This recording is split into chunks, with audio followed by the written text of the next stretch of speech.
ಏನಮ್ಮ ಇಷ್ಟು ಖುಷಿಯಾಗಿದೀಯಾ? ಅವಳ ಅಂಗಡಿ ಖಾಲಿ ಹೊಡಿತಾ ಇರೋದನ್ನ ನೋಡಿ ನನಗೆ ಖುಷಿ ಆಗ್ತಾ ಇದೆ.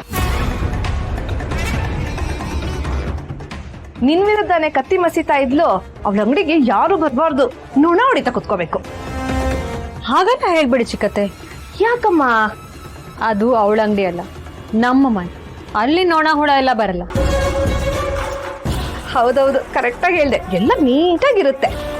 ಆದ್ರೆ ಅವಳು ನಿನ್ನೆ ಅದನ್ನೆಲ್ಲ ಹಾಳು ಮಾಡ್ಬಿಟ್ಲಲ್ಲ ಸೌಂದರ್ಯ. ಇನ್ ಎಷ್ಟು ದಿನ ಈ ತರ ಮೆರಿತಳೋ ನಾನು ನೋಡ್ತೀನಿ. ಗಾಳಿಪಟ ಎಷ್ಟೇ ಮೇಲ್ ಹಾರಿದ್ರೂ ಕೆಳಗೆ ಬೀಳಲೇಬೇಕು.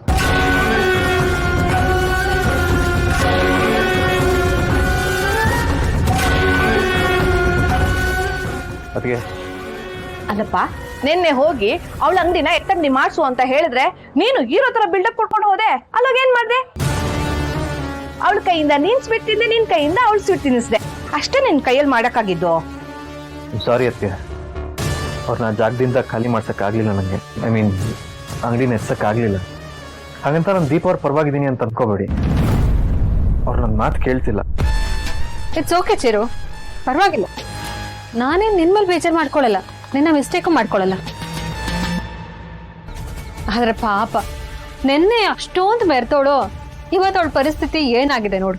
ಅಂಗಡಿ ಖಾಲಿ ಹೊಡಿತಾ ಇದೆ.